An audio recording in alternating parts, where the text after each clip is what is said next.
Good afternoon, students. Myself Desh Sharma, your English teacher. How are you all, students? I hope you all are fit and fine and you all are focusing on your studies. So students, in your studies, chapter reading is your first and foremost point of your studies.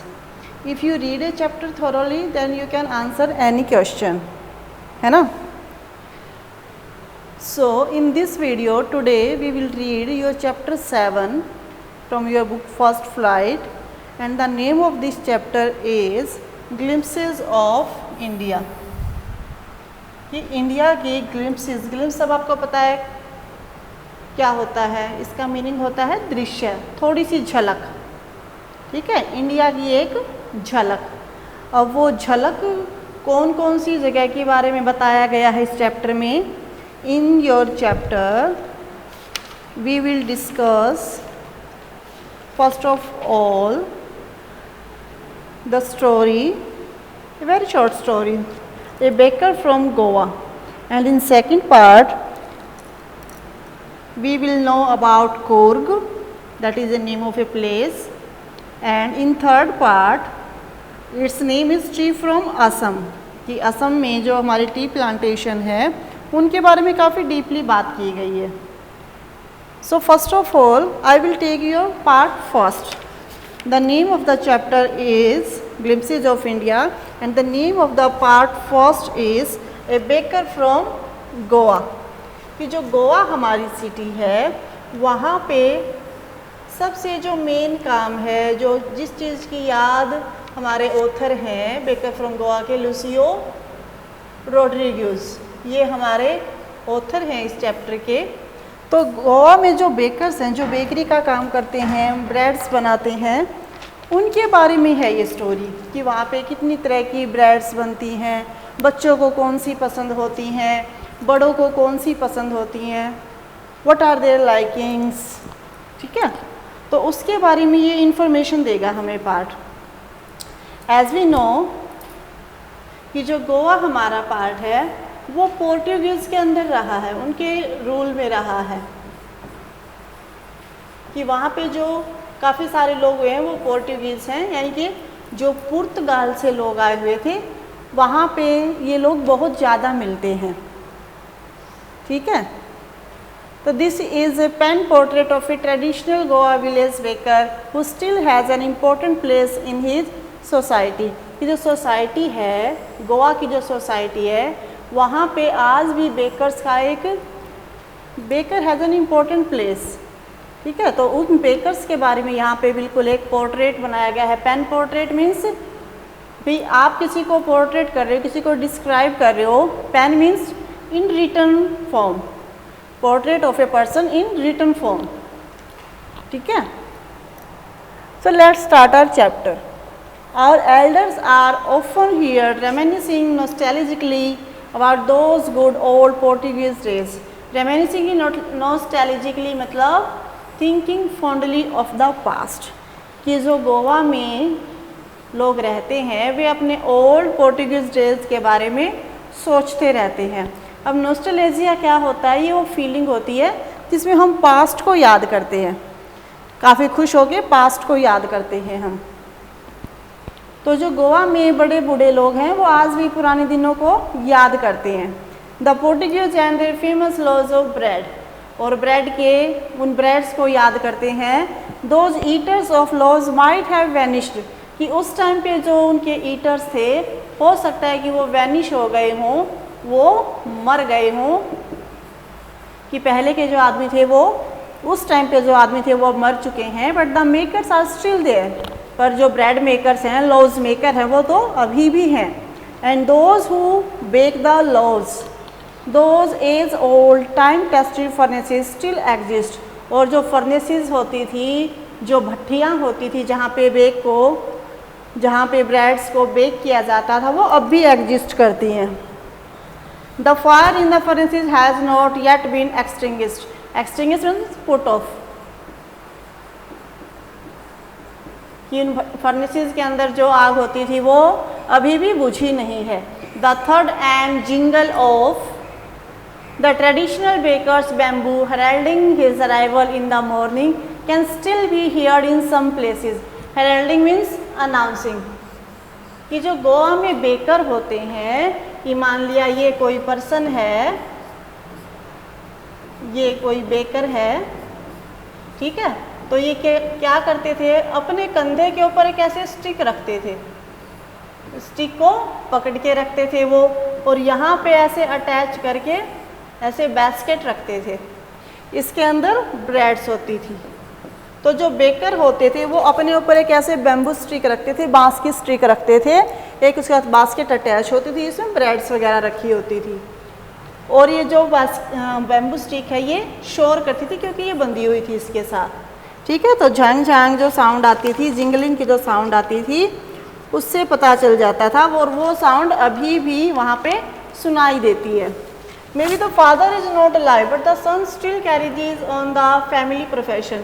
कि जो bakers की family है, bakers होते थे पहले, हो सकता है कि वो उस टाइम पे जो पापा थे अब वो मर चुके हो, लेकिन जो उनके बेटे थे उन्होंने अपने प्रोफेशन को कंटिन्यू रखा है।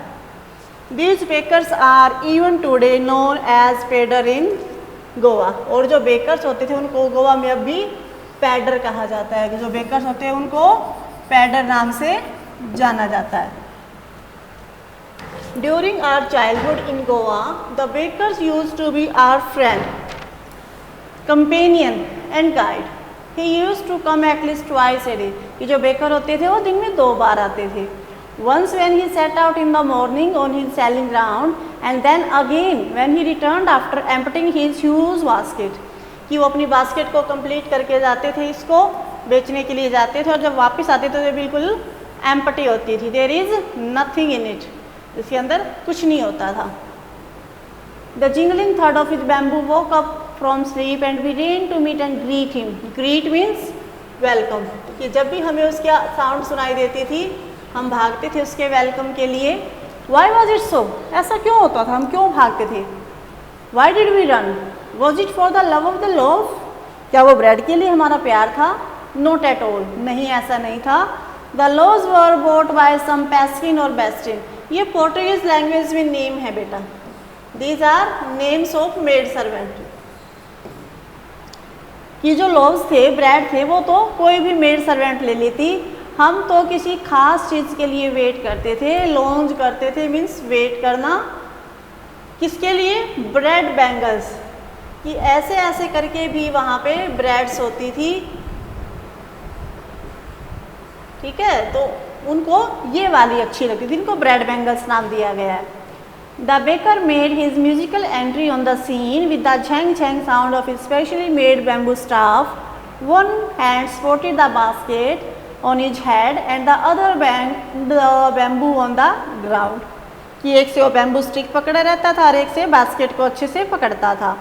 He would greet the lady of the house with good morning and then place his basket on the vertical bamboo. We kids would be pushed aside with a wild rebuke and the loaves would be delivered to the servant. कि जैसे ही ये आता था baker तो बच्चे इसके around खड़े हो जाते थे, लेकिन फिर घर के बड़े यहाँ से आते तो इनको साइड में कर देते थे, तुम साइड हो जाओ, और ऐसे साइड में करके फिर वो लोव्स वगैरह लेके, ब्रेड वगैरह लेके सर्वेंट को दे देते थे। But we would not give up, but हम ऐसे गिव अप नहीं करने वाले थे, हार नहीं मानने वाले थे। We would climb a bench or the parapet. अब पैरापेट कहता है, मान लिया ये हमारी छत है, तो यहाँ पे जो हम छोटी दीवार करते हैं उसको पैरापेट कहा जाता है, जिसको हम हिंदी में मुंडेर कहते हैं। हम किसी बेंच पे चढ़ जाते या मुंडेर पे चढ़ जाते और हम बास्केट के अंदर पीप किया करते थे, झांक कर देखते थे। Somehow I can still recall the typical fragrance of those loaves, कि मुझे अभी भी रिकॉल है, रिमेंबर है वो जो स्पेशल फ्रेगरेंस आती थी। Loaves for the elders and the bangles for the children, कि बड़ों के लिए तो लोव्स होती थी। अब लोव्स होती आती जो स्क्वायर टाइप में ब्रेड होती है वो, इसको हम कहते हैं लोव्स, LOAVES, ठीक है। और ये थी ब्रेड बैंगल्स, ये बच्चों को पसंद थी। These were liked by children. Then we did not even care to brush our teeth or wash our mouth properly. फिर हम अच्छे से ना तो टीथ पे ब्रश करते थे और ना ही कुल्ला वगैरह करते थे। And why should we, who would take the trouble of plucking the mango leaf for the tooth brush. अब मैंगो लीफ जो ओल्डन डेज होते थे उसमें हम, आप सबको बताया, दातुन वगैरह का यूज किया जाता था। वो या तो नीम से बनी होती थी या बबूल के पेड़ की होती थी। इस तरह से हम दातुन का यूज़ किया करते थे। तो ये उसी के लिए आया, दातुन के लिए। तो कौन दातुन से या ब्रश से अपने दांतों को साफ करे। And why was it necessary at all, और तो उसकी तो ज़रूरत ही क्या है, क्योंकि जो बच्चे होते हैं वो ब्रश वगैरह को बहुत लाइटली लेते हैं, है ना। The tiger never brush his teeth. तो क्या कहता है कि जो शेर होते हैं, जो टाइगर होते हैं, चीते होते हैं, वो अपने दांतों को ब्रश थोड़ी करते हैं। Hot T could wash and clean up everything so nicely after all. Hot T होती है वो सब कुछ बिल्कुल अच्छे से साफ कर देती थी। तो student, this was our chapter first. There is still some lines left.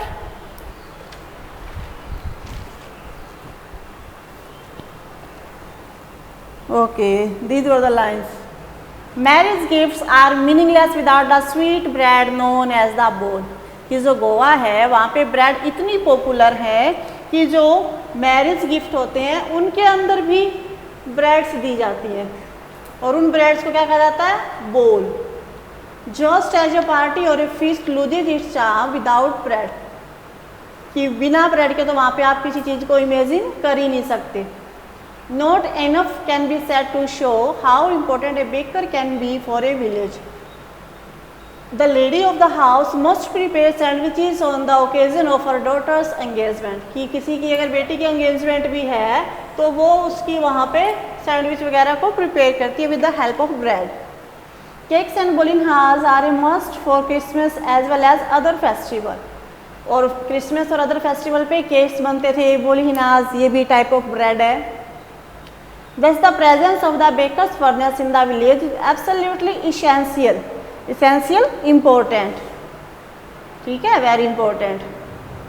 तो किसी भी गांव में बेकर की जो फर्नेस होती थी वो काफ़ी इंपॉर्टेंट होती थी। The baker or bread seller of those days had a peculiar dress known as the kabai.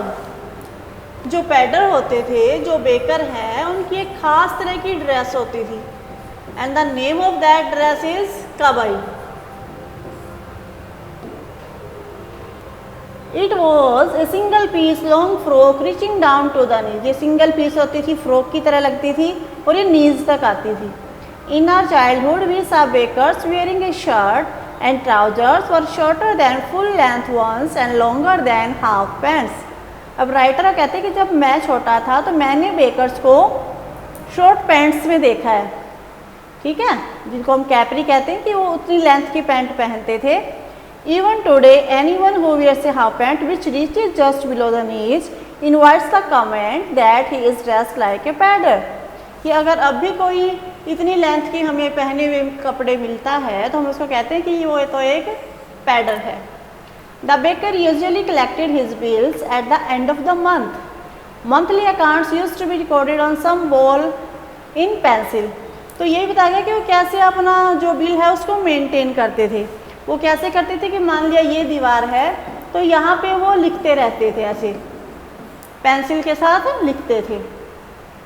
The baker and his family never start, कि पहले जो बेकर थे उनके बारे में क्या कहा जाता था कि their family will never starve, they will never die of hunger. He his family and his servants always looked happy and prosperous. Prosperous rich, कि वो हमेशा रिच ही रहते थे क्योंकि उनका काम कभी भी बंद नहीं होता था, ठीक है।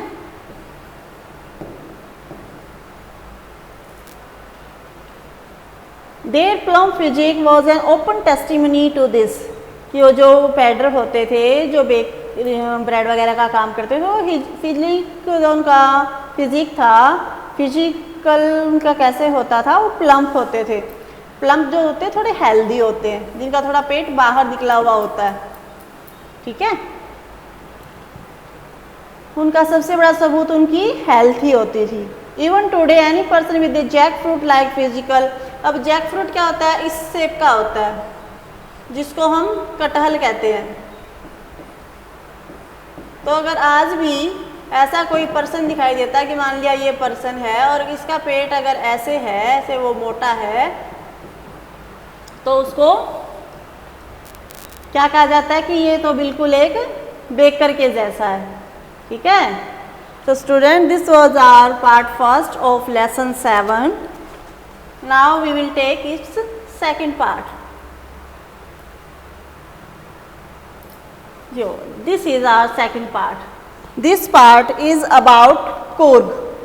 What is Coorg? Coorg is the name of a place, and this place is situated between Mysore and Mangalore का जो कोस्टल एरिया है वेस्टर्न घाट्स के अंदर, वहाँ पे Coorg सिचुएटेड है।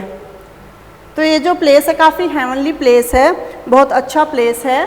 वहाँ की जो ब्यूटी है वो बहुत नेचुरल ब्यूटी बहुत ज़्यादा सुंदर है, अच्छी है। और यहाँ की जो प्लेस है मेनली अपनी कॉफ़ी प्लांटेशन के लिए काफ़ी फेमस है। कॉफ़ी प्लांटेशन यहाँ पे होती है, बहुत ज़्यादा होती है ये। और यहाँ पे जो भी विजिटर्स आते हैं वो आते हैं जब मॉनसून सीज़न ओवर हो जाता है तब, यानी कि सितंबर से लेके लगभग मार्च तक हम कह सकते हैं। सितंबर से सीजन है उसका स्टार्ट हो जाता है। ठीक है, तो let's start our chapter. Coorg is coffee country. यहाँ पे इतनी ज़्यादा कॉफ़ी होती है, इसको कॉफ़ी कंट्री कहा जाता है। Famous for its rain forest and spices, जो कि अपने रेन फॉरेस्ट यानी कि ऐसा फॉरेस्ट जहाँ पे बहुत ज़्यादा बारिश होती रहती है। स्पाइसेस वी नो मसाले।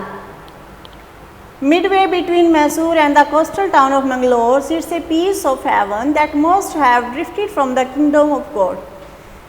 कि मैसूर और मंगलोर के बीच में, मान लिया यहाँ मैसूर है यहाँ मंगलोर है, तो इनके मिड में यहाँ पे क्या है, Coorg है।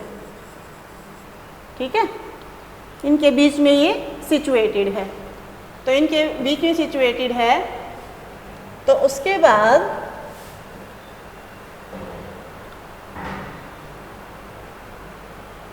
बीच में वो सिचुएटेड है और ये प्लेस बहुत ज़्यादा ब्यूटीफुल है। This land of rolling hills is inhabited by a proud race of marital man. Marital means having to do with war, जो काफ़ी ब्रेव होते हैं वो। कि ये जो लैंड है ये अपने बहुत जो ब्रेव मैन है, ब्यूटीफुल वुमेन है और वाइल्ड क्रिएचर के लिए काफ़ी फेमस है। This place is famous for this. Coorg as Kodagu, the smallest district of Karnataka, is home to evergreen rainforest. Coorg जिसे कोडगु भी कहा जाता है, ये कर्नाटका का सबसे छोटा डिस्ट्रिक्ट है। Evergreen rain forest cover 30% of this district, कि इसका जो एरिया है उसमें 30% भी फॉरेस्ट है। During the monsoon it pours enough to keep many visitors away, और जब मानसून होता है उसी टाइम पे विजिटर्स यहाँ पे नहीं आते हैं। The season of joy commences from September and continues till March. सितंबर से लेके मार्च तक का सीज़न वो इनका काफ़ी अच्छा रहता है। The weather is perfect with some shower thrown in for good measure, की हल्की हल्की बौछारें बीच में होती रहती हैं। The air breath of invigorating coffee. Invigorating क्या होता है, इनविगोरेटिंग होता है स्ट्रेंथ गिविंग, स्ट्रेंथ गिविंग भी, जिससे हमें स्ट्रेंथ मिलती हो। स्ट्रेंथ गिविंग, यहाँ पे जो कॉफ़ी की स्मेल होती है उससे हमें काफ़ी स्ट्रेंथ मिलती है। Coffee state and colonial bungalows stand tugged under tree canopies in prime corners. और जो कॉफ़ी स्टेट है, जो यहाँ पे बंगले वगैरह हैं, वो इसके कॉर्नर्स में ऐसा लगता है कि जैसे पेड़ के ऊपर कैनोपी वगैरह डाली गई हो। ठीक है, कि जब यहाँ पे जैसे मान लिया कोई हिल एरिया है, यहाँ पे ऐसे घर बनाए गए हैं, बाहर से पेड़ दिखाई दे रहे हैं, तो ऐसा लगता है कि जैसे पेड़ के ऊपर कोई कैनोपी डाली गई हो। The fiercely independent people of Coorg are possibly of Greek और अरेबिक डिसेंट, कि यहाँ पे जो इनके एंसेस्टर्स वगैरह हैं, ये बिलीव किया जाता है कि वो या तो ग्रीक से आए हैं या फिर किसी अरब कंट्री से आए हैं। As one story goes, a part of Alexander's army moved south along the coast and settled here when return became impractical. कि अलेक्जेंडर का नाम लिया था क्योंकि अलेक्जेंडर नाम का कोई सोल्जर था, उसकी जो आर्मी थी वो जो साउथ साइड का कोस्ट है, समुद्र का जो तट है उसके साथ साथ होते हुए, मान लिया कि ये यहाँ पे बीच है तो यहाँ पे ऐसे साथ साथ होते हुए वो यहाँ पे आए तो फिर यहीं पे सेटल हो गए थे। These people married amongst the locals and their culture is apparent in the marital tradition. फिर यहाँ पे वो लोग सेटल हो गए और यहीं पे उन्होंने शादियाँ वगैरह की। Which are distinct from the Hindu mainstream, जो हिंदू मेन स्ट्रीम से थोड़ी सी अलग होती है, जो हिंदुओं की ट्रेडिशन वगैरह है उनसे थोड़ी सी अलग है।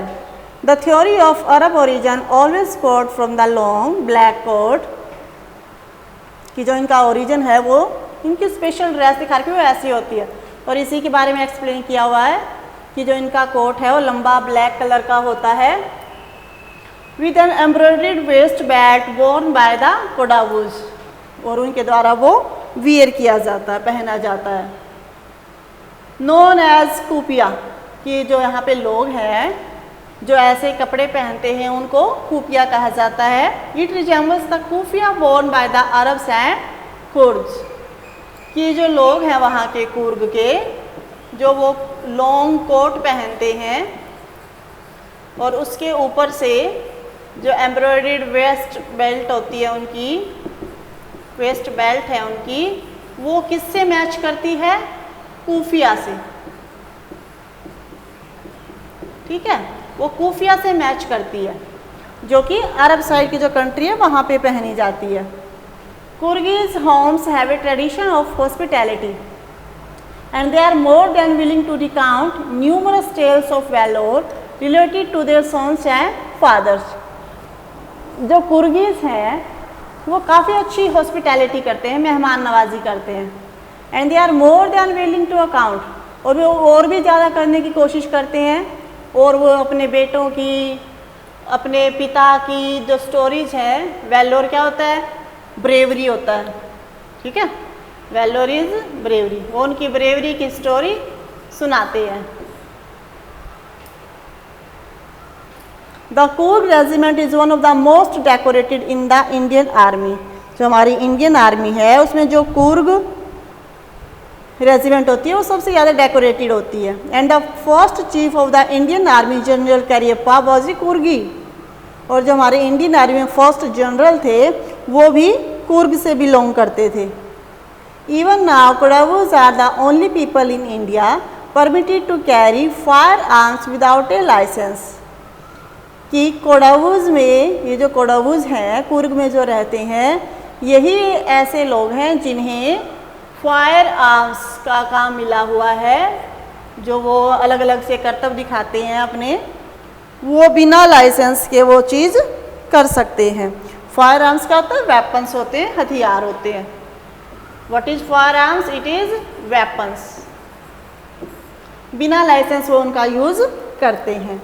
The river Kaveri obtains it's water from the hills and forest of Coorg, कि जो रिवर कावेरी है वो कुर्ग के फॉरेस्ट से निकलती है। Mahseer, a large fresh water fish abound in these waters, कि यहाँ पे एक जो स्पेशल फिश है फ्रेश वाटर की, उसका नाम है महाशीर, वो यहाँ पे मिलती है। Kingfisher dive for their catch while squirrels and langurs drop partially eaten fruit for the mischief of enjoying the splash and the ripple effect in the clear water, कि यहाँ पे जो एनिमल्स रहते हैं, स्क्विल्स हैं, लंगूर हैं, वो वहाँ से फ्रूट तोड़ते हैं, पानी के अंदर अपनी शैडो वगैरह देखते हैं और वहाँ से मस्ती करते हुए घूमते रहते हैं। Elephants enjoy being bath and scrubbed in the river by their mahouts, जो एलिफेंट होते हैं वो वहाँ पे नहाते रहते हैं और उनके साथ उनके महावत होते हैं जो उनको कंट्रोल करते हैं, the person that control elephant.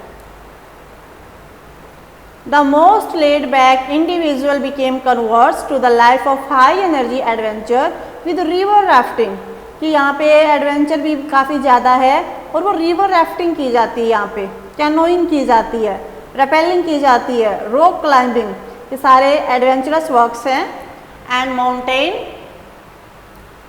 Biking, mountains पे बाइक वगैरह चलाई जाती है। Numerous walking trails in this region are a favourite with trackers.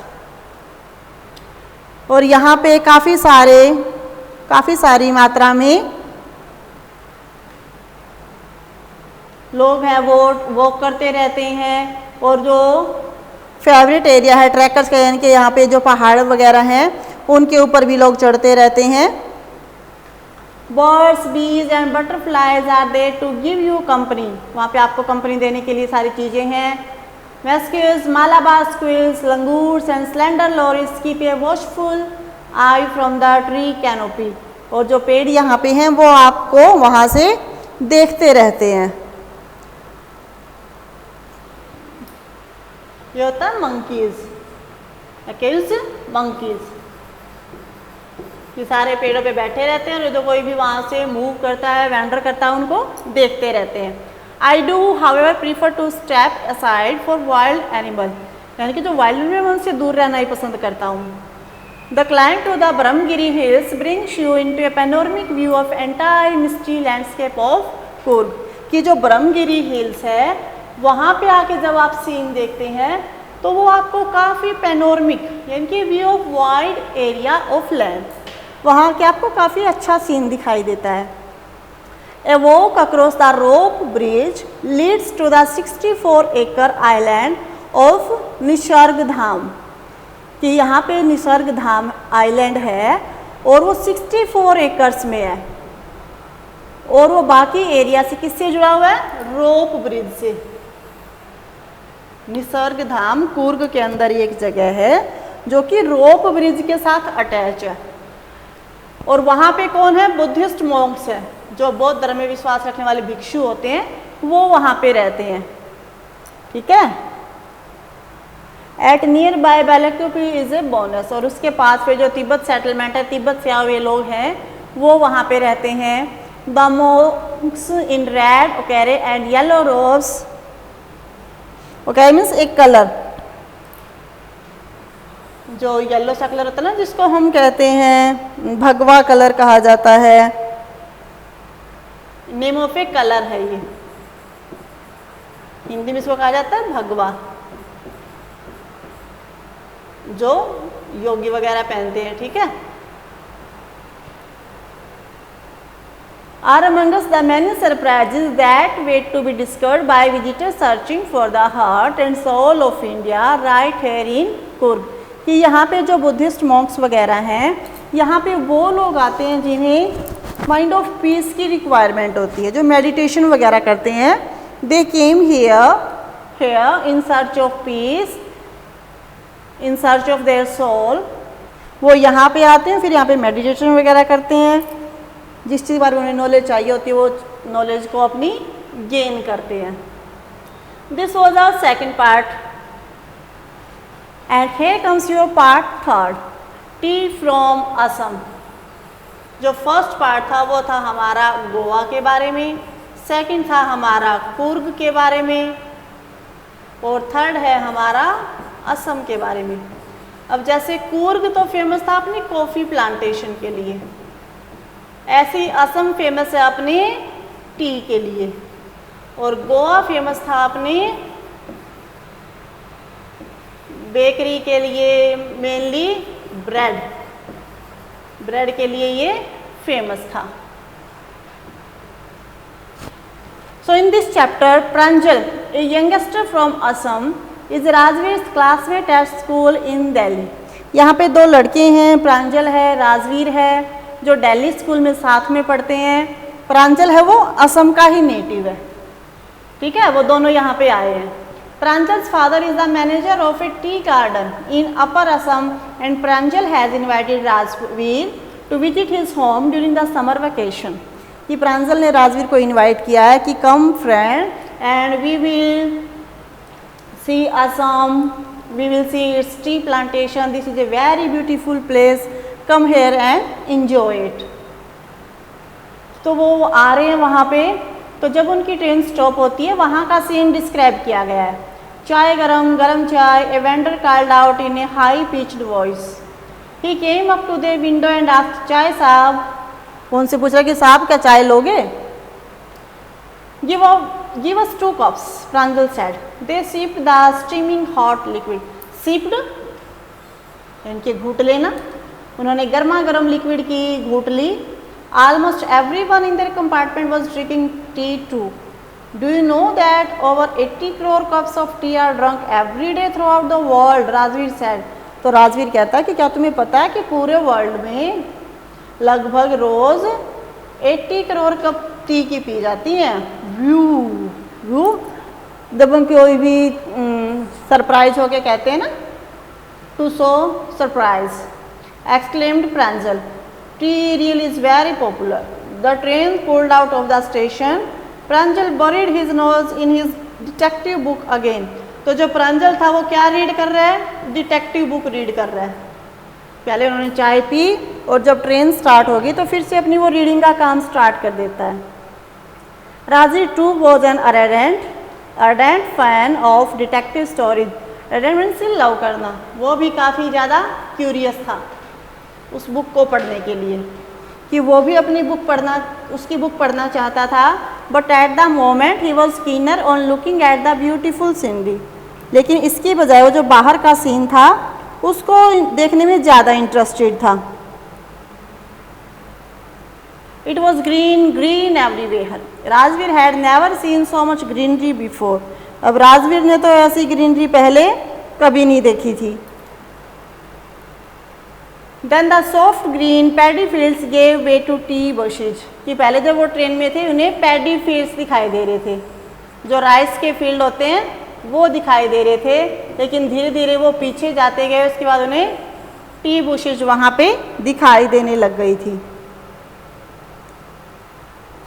It was a magnificent view.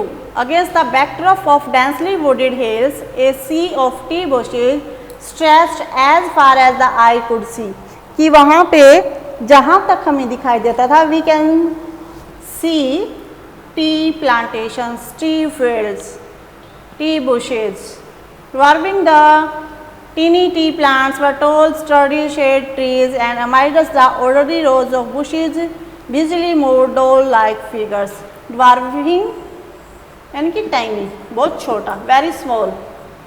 कि वहाँ पे जो कोई कोई पेड़ थे, मान लिया कोई फील्ड है, ऐसे करके वहाँ पे पेड़ है और इसके नीचे यहाँ पे जो टी की बुशेज हैं, छोटे छोटे पौधे हैं, तो ये जो पौधे हैं इस पेड़ क्या वो बहुत छोटे दिखाई दे रहे हैं, है ना। तो यही वाली बात यहाँ पे बताई हुई है कि पेड़ के आसपास जो पौधे थे वो बहुत छोटे दिखाई दे रहे थे और उनमें जो काम कर रही लेडीज़ थी वो डोल की तरह दिखाई दे रही थी। कि जब उन्हें दूर से देख रहे हैं, लेडीज़ वहाँ पे वर्क कर रही हैं और वो एक डोल के जैसे लग रही थी। In the distance was an अगली building with smoke billowing out of tall chimneys. तो वहाँ पे एक अगली सी बिल्डिंग भी दिखाई देती है जिसमें से स्मोक पास आउट हो रहा है। Billowing means pass out. Hey a tea garden, Rajveer cried excitedly. तो राजवीर काफ़ी एक्साइटेड है क्योंकि उसने ये सब कुछ पहले नहीं देखा हुआ है। प्रांजल तो वहीं से है। Pranjal who had been born and brought up on a plantation didn't share Rajvir excitement. तो राजवीर एक्साइटेड है लेकिन उसके एक्साइटमेंट में प्रांजल को कोई इंटरेस्ट नहीं है। Oh this is the tea country now, he said. Assam has the largest concentration of plantation in the world. You will see enough garden to last your life time. कि तुम यहाँ पे बहुत सारे गार्डन्स देखोगे अभी तो। वॉट लेजेंड्स, लेजेंड्स जो स्टोरीज होती हैं पुरानी, वो कैसे स्टोरीज हैं? Well there is the one about the Chinese emperor who always boil water before drinking it. एक चाइनीज एम्परर था और वो पानी जब भी पीता था उससे पहले उसको बॉयल किया करता था। One day a few leaves of the twigs burning under the pot fail into the water giving it A delicious flavour. कि मान लिया जैसे यहाँ पे कोई फर्नेस वगैरह है, यहाँ पे वो वुड्स लगी हुई हैं, इसके ऊपर कोई हम लोग कह सकते हैं बर्तन रखा हुआ था जिसके अंदर पानी था और जब इन लकड़ियों को आगे किया जा रहा था तो इनसे जो पत्ते अटैच थे वो इसके अंदर गिर गए। तो जो पत्ते इसके अंदर गिर गए तो इसका कलर चेंज हो गया, है ना। इधर पता है जब हम टी लीव्स डालते हैं तो कलर चेंज हो जाता है। तो जब वो कलर वगैरह चेंज होगा तो उसके अंदर से टेस्ट आया और फिर उन्हें इस बात को रियलाइज़ किया कि इसका टेस्ट कितना अच्छा है। It is sad they were tea leaves. तो टी के बारे में एक स्टोरी ये बताई गई कि चाइनीज एम्परर था, वो वाटर बॉईल करके ड्रिंक करता था and one day it so happen that some leaves fell into his boiling water and it gave the water a very delicious flavour. Tell me another, scoffed Pranjal. तो प्रांजल कहते हैं कि मुझे एक और लेजेंड बताओ, एक और स्टोरी बताओ। We have an Indian legend too, Bodhidharma and ancient Buddhist ascetic, ascetic means saint, संत, ठीक है।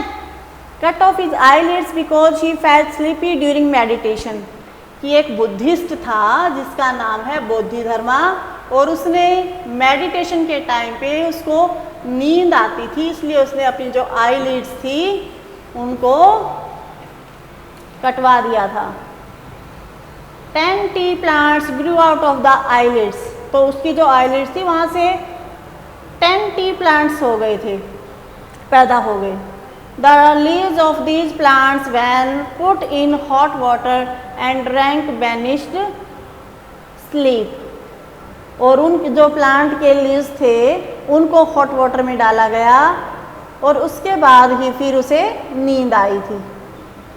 T was first drunk in China, Rajveer added, as far back as 2700 BC। कितने टाइम पहले, सबसे पहले चाइना के अंदर टी को ड्रिंक किया गया था। In fact words such as tea, chai and chini are from Chinese. Tea came to Europe only in the 16th century and was drunk more as medicine than as beverage। पहले जो ड्रिंक्स होते हैं वो कि इसको ड्रिंक की तरह नहीं बल्कि एक मेडिसिन की तरह पहले लिया जाता था 16th सेंचुरी में। The train collected into Mariani junction, the boys collected their luggage and pushed their way to the crowded platform. तो जो उनकी ट्रेन थी वो कहाँ आके रुकी, मरियानी जंक्शन पे। Pranjal's parents were waiting for them, soon they were driving towards the Dhekiabari, the tea garden managed by Pranjal's father, कि प्रांजल के फादर का जो टी गार्डन था उसको वो देखते हैं और फिर जाते हैं। An hour later the car veered sharply off the main road, कि मेन रोड पे आ जाती है car. They crossed a cattle bridge and entered Dhekiabari tea estate, फिर वो वहाँ पे अपने टी एस्टेट को पूरा देखते हैं। On both side of the gravel road there were acre upon एकड़ ऑफ टी बुशेज, कि उसके दोनों साइड ही चाय की वहाँ पे बड़े बड़े बाग थे। All neatly prone to the same height, सभी की लगभग सेम हाइट थी। Groups of tea pluckers with bamboo basket on their backs wearing plastic aprons were plucking the newly sprouted leaves, और वहाँ पे टी प्लकर्स काम कर रहे थे, वो जो स्प्राउटेड लीव्स थे उनको तोड़ रहे थे और अपनी बास्केट के अंदर, ऐसे उनकी बास्केट थी और इसके अंदर टी लीव्स को वो डाल रहे थे। Pranjal's father slowed down to allow a tractor pulling a trailer load of tea leaves to pass। तो प्रांजल के फादर ने क्या किया, ट्रैक्टर की स्पीड को स्लो करवाया और फिर उसके अंदर टी लीव्स वगैरह भरवाए और फिर उन्हें भेजा। This is the second flush और स्प्राउटिंग पीरियड, की जो सेकेंड फेज है, सेकेंड राउंड चल रहा है। Miss Barua, Rajveer asked mister Barua, it last from May to July and yields the best tea, कि मई से जुलाई तक यहाँ पे इसका ज़्यादा सीजन रहता है और इसी से बेस्ट टी मिलती है। You seem to have done your homework before coming, Pranjal's father said in surprise. तो प्रांजल के फादर कहते हैं मुझे लगता है तुमने आने से पहले अपना होमवर्क कंप्लीट कर लिया होगा। Yes mister Barua, Rajveer admitted, but I hope to learn much more while I am here. तो राजवीर क्या कहता है कि I hope that I will learn more and more from here, कि मैं यहाँ से काफ़ी कुछ सीखूंगा। So this was our chapter. This chapter has 3 parts and you will read all 3 parts minimum 2 times. अगर आप 2 times रीड नहीं करोगे then you will not able to understand it completely. ठीक है, for a better understanding you will watch this video 2 times, read your chapter 2 times and then everything will be all right. Okay, thank you students.